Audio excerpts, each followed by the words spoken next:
Mais ou menos vou tentar colocar alguma coisa para vocês. Alguns dados do IDF eu vou pular, porque já foram bastante referendados aqui. E, principalmente, talvez trazer para a plateia, e que está sendo veiculado em vários canais de comunicação, algumas coisas referentes ao impacto epidemiológico no Brasil e também de custo. Todos nós sabemos que existem esses dois grandes grupos de diabetes, então não vou me deter nesse slide. De fato, o diabetes tipo 2, como foi colocado há pouco, representa 93% dos casos no Brasil. De uma maneira geral, ele varia entre 90% e 95%, e tem os outros subtipos, além do diabetes tipo 1, que precisam ser realmente também levados em consideração, porque apresentam um impacto interessante do ponto de vista epidemiológico. Como vocês veem nesse slide da IDF, que é a International Diabetes Federation, a gente observa claramente como o mundo está ficando diabético, né? Cada vez mais nós temos pessoas com diabetes vivendo nesse planeta. Então, para vocês terem uma ideia, são 415 milhões e para 2040 isso vai pular para 642 milhões de pessoas. Esse dado também da SACA mostra que, para a gente, essa prevalência importante em termos de... o Brasil aparece aí com essa prevalência acima de 12%, capitaneando praticamente toda a região da América do Sul. E, logicamente, esse papel se traduz também, vem se trazendo de forma assim, nefasta, eu diria, que nós estamos ocupando o 4º lugar no ranking, atualmente com quase 15 milhões de pessoas com diabetes, e esse número vai pular também para quase 24 milhões de pessoas, é o que a gente estima, porque o único dado, de fato, consolidado do país remonta a 1988, e depois surgiram outros estudos, como Ribeirão Preto, que traduz um pouco esse pulo. Infelizmente, também temos um contingente grande sem diagnósticos. Vocês também têm aqui a estimativa da IDF, que seriam mais de 10 milhões de pessoas desconhecendo a doença. E para a gente ter uma ideia do impacto total do diabetes no mundo, doenças que ainda são consideradas como transmissíveis, né, como a AIDS, tuberculose e malária, infelizmente, elas todas juntas não superam o diabetes em termos de mortalidade. No Brasil, o número de mortes que a gente tem também pela IDF seria em torno de quase 131 mil pessoas que estão perdendo suas vidas, um impacto também importante. Em relação aos custos, já foi realmente bastante comentado aqui, mas eu queria só mostrar para vocês, em relação aos Estados Unidos, que é um dos países que mais gasta com a doença. Vejam que esse estudo, que foi inclusive capitaneado pela American Diabetes Association, que acho que a gente pode cada vez colocar mais links, como por exemplo a SBD, a SBEM, que podem fomentar e lapidar esses dados que a gente coleta no Brasil, que é fundamental. Vejam que em 2007 esses custos eram de 174 bilhões de dólares e eles pularam em 2012 para 245 bilhões de dólares. Também nesse trabalho, esses dados muito importantes que a doutora Renata mostrou, considerando o absenteísmo, não o presencialismo, nesse presenteísmo, como ela colocou, mas, enfim, também deixando claramente o problema que essa doença representa naquele país, que tem muito mais facilidades do que nós temos aqui no Brasil em termos de, digamos assim, de tecnologia. Porém, infelizmente, lá não há um acesso, como até a gente tem aqui no SUS, embora as pessoas às vezes critiquem o SUS, mas a gente não tem um sistema desse, que, claro, precisa ser aperfeiçoado nos Estados Unidos. De novo, em relação à questão do custo, o Brasil está hoje no quinto no ranking, ele vai pular para o 4º, e isso denota também esse problema do envelhecimento, que nós estamos entre os 6 países com maior taxa de envelhecimento rápido no mundo. Ou seja, nós estamos envelhecendo rápido, mas não estamos ricos, como, por exemplo, o Japão, que enriqueceu e envelheceu. Então, a gente tem uma realidade bastante importante de receber uma reflexão. Então, os custos, o Sandro colocou dados mais atuais, mas esse dado aqui, em termos de dólar, que foi publicado ano passado, são pouco mais de 2 mil dólares que são gastos por pessoa com diabetes no mundo. Eu não vou me deter aqui no estudo, porque ele já até mostrou atualizado, mas assim, a Luciana Bahia, que coordena esses dados de farmacoeconomia na SBD, ela me cedeu gentilmente, mas só para vocês terem ideia, por exemplo, os custos diretos com a doença no Brasil são em torno de 63,3%. E esses custos indiretos, que muitos deles foram apresentados há pouco pela doutora Renata, são em torno de 36,7%. Então, a gente tem, assim, quase assim, um terço das pessoas estão realmente, o dinheiro está sendo gasto com essa questão de absenteísmo, presenteísmo, aposentadorias precoces, etc. Então, o gasto seria em torno de quase R$3.000 aqui para o paciente por ano. Os custos do medicamento, só para pensar aqui para vocês, vejam que a gente tem, em relação ao diabetes, vejam que 32% dos custos do medicamento são realmente por pessoas que têm diabetes. E quando a gente destrincha aqui nesse ano, que foram de 1.000, envolvendo Nordeste, Sul e Sudeste, a gente tem aqui um gasto de 48% dos medicamentos com insulina. Porque a insulina não é só usada pelos pacientes com diabetes tipo 1, mas também pelos pacientes com diabetes tipo 2. E aí vem nos agentes orais, praticamente nós só temos as sulfas e a metformina, que tem, inclusive estão disponíveis na farmácia popular. E, de novo, a gente vê aqui uma coisa importante do estudo, que eu queria me deter rapidinho. Quando a gente analisa os cenários de atendimento, veja que onde é que a gente gasta menos? Na atenção primária. Onde é que a gente gasta mais? Claro que é na atenção terciária, que é onde a gente tem toda a questão de alta complexidade. Então, a gente precisa reverter esse gasto e colocar mais dinheiro na prevenção para gastar de forma adequada quando os pacientes precisarem de atendimento de alta complexidade. Então, resumindo a questão do custo, a gente pode dizer que o diabetes é uma doença tão cara que ela só perde para o câncer. Então, a gente tem que pensar em todo esse dinheiro que está sendo gasto, que ela pode ser revertido em prevenção e também pode e deve ser revertido de forma adequada para quem já tem a doença. Então, como é que os gestores podem adotar essas políticas de saúde de uma forma, assim, digamos, mais racional? Eu não vou ter tempo de entrar em todos os detalhes como eu gostaria, mas, assim, os gestores têm que conhecer, de fato, a problemática das doenças crônicas não transmissíveis. Não estou desmerecendo aqui, por exemplo, o impacto da Zika.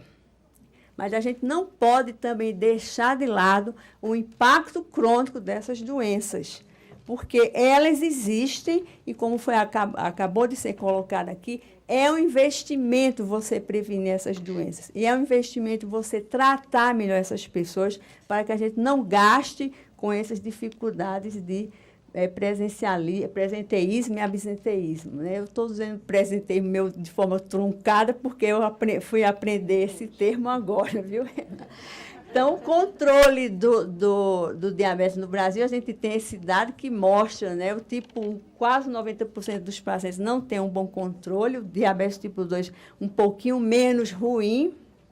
Esses são os dados de hemoglobina glicada, que é o parâmetro que a gente tem para ver se as pessoas estão bem ou não controladas. Vocês vejam que aqui Brasília representou o Centro-Oeste, nós estamos assim com o menos ruim controle, de 8,1%, aí sobe para 9% no Norte. Então, é preciso também ter uma reflexão de como está a situação dos pacientes. Quando a gente olha o último dado do diabetes tipo 1, vejam que, por exemplo, os pacientes que estão entre menos de 8%, que seria razoável, e 7% ideal, a gente tem 1/3 dos pacientes atingindo esse controle. Infelizmente, a grande maioria, quase 70%, né, 78,6%, estão com controle considerado muito ruim. E isso implica em quê? Em complicações. Como vocês sabem, o diabetes atinge todo o sistema, do olho até o pé, literalmente. Então, todos os sistemas são atingidos. E, evidentemente, que se a gente puder reduzir a hemoglobina glicada, nós podemos ter essa redução importante de complicações. Então, em termos de tratamento, onde nós estamos? se a gente olhar os vários mecanismos que envolvem o diabetes tipo 2, a gente não tem realmente um medicamento único que vai resolver a situação, porque são vários defeitos. Então, em cada um deles, a gente pode utilizar uma medicação. A insulina, de fato, ela também tem um papel importante no diabetes tipo 2, mas a gente pode utilizar outras armas, além dela, e da metformina e das sulfonilureias. Então, a gente tem vários remédios hoje, como, por exemplo, os agonistas dos receptores de GLP-1, os inibidores de DPP-4 e os inibidores de SGLT2. Esses medicamentos têm uma coisa importante, além do controle da glicemia: o impacto no desfecho cardiovascular. Então, esse olhar, seja de neutralidade, seja de redução do risco cardiovascular, deve merecer, de repente, também uma avaliação pela Conitec no futuro, para a gente, na medida do possível, incorporar algumas delas que seriam ferramentas importantes. Em relação ao diabetes tipo 1, de fato, a insulina tem a sua relevância inquestionável. Vocês terem uma ideia, os meninos, as criancinhas eram caquéticas, elas se tornam completamente diferentes quando elas são tratadas com a insulina, e, nesse sentido, a gente vê com pesar ainda o controle é ruim quando a gente analisa os tipos de tratamento. Se a gente olhar, por exemplo, nessa tabela, aqueles tratados com NPH irregular, que nós não vamos dizer que não prestam, são insulinas boas, elas não conseguem traduzir a melhoria que existe no alcance mais frequente de hemoglobina glicada, abaixo de 7%, que traduziria um bom controle quando a gente usa insulinas análogas, seja de ação rápida ou de ação ultra rápida ou de longa ação. Deixa eu ver se eu vou mais rápido aqui. Então, a SBD tem, de forma protocolada, as indicações para essas insulinas, porque elas realmente são bem mais caras do que a gente dispõe. Já existem vários estados, com o maior orgulho, a gente pode dizer que Brasília foi a primeira unidade da federação em 2004, depois de 2005, a ter esses tipos de insulina. E hoje, nós também fomos o primeiro estado, a primeira unidade da federação a fazer uma análise crítica. Será que nós estamos dispensando essas insulinas de forma adequada? Não. E nesse trabalho que a Elisiane Leite fez aqui com a ajuda nossa e do professor Luiz Augusto Casal, nós vimos que os pacientes com diabetes tipo 1 não conseguem seguir essa meta de atingir 7%, em torno de 17% realmente é uma cifra inferior. Embora o tipo 2 aqui, que também faz parte do protocolo, tenha sido melhor. Então, para concluir, para onde nós vamos com toda essa questão epidemiológica, com toda essa questão do impacto econômico, sem colocar aqui aqueles dados que a gente sabe que são, além dos indiretos, aqueles dados que nós chamamos de intangíveis, que envolvem a dor, o sofrimento, o desequilíbrio psicológico que ocorre na família e com os próprios pacientes. Então, a gente tem, por exemplo, dados nos Estados Unidos que mostram assim, os gritos dos pacientes sobre os altos custos da insulina. E a gente vê, nesse dado do professor, foi um dado que eu consegui agora, do Rich e do Hermel, no Medscape, veja que, por exemplo, o preço das insulinas lá de curta ação são de 9,64 por unidade e da regular 9,24. Quer dizer, um incremento muito grande que tem havido por esse gráfico no preço dessas insulinas.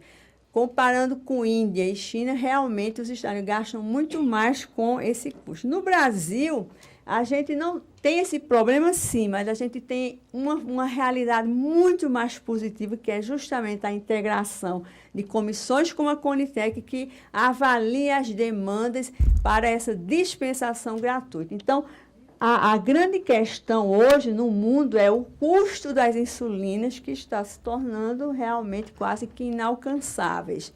E no Brasil, para, digamos assim, contornar essa problemática, a gente introduzir insulinas mais caras, mas que são realmente muito melhores para o uso com o paciente de diabetes tipo 1, esse trabalho conjunto da Conitec e da SBD, endossado pela SBEM, pela SBP, pela DJ, ANAD e FENAD, já traz aqui, em breve vai ser consolidada, é o que nós esperamos, já assim, todo o escalonamento do impacto no orçamento, porque você realmente também não pode incorporar novas terapias sem ter o dinheiro para pagar a conta. Então, todo esse trabalho foi feito de forma racional e a gente espera, né, Clarice, que ele em breve seja, de fato, consolidado. Então, para finalizar, reforçando as palavras que o doutor Sandro colocou, o Ministério da Saúde realmente tem feito um trabalho importante, desde 2011, quando o Plano Nacional de DCNT foi lançado. Infelizmente, nem toda a população toma conhecimento dessas questões. Mas hoje nós temos, por exemplo, em relação ao tabagismo, uma das melhores políticas do mundo, só perdendo para os países da África, porque os muçulmanos, que a maioria lá, não fumam. Então, a gente teria essa questão também a colocar. A alimentação saudável. Lógico que a gente precisa também melhorar os custos dos alimentos. Mas, enfim, é preciso que essas políticas continuem e que elas sejam cada vez mais aperfeiçoadas para que a gente possa, de fato, ter uma prevenção, uma política preventiva, já que a obesidade praticamente vai empatar com os Estados Unidos daqui a 15 anos. E eu vi com muita alegria que você trouxe um número bem maior das academias de saúde que foram implantadas no país. Então, eu queria agradecer a vocês e me colocar depois à disposição para, em nome da SBD, tentar responder alguma pergunta. Muito obrigada.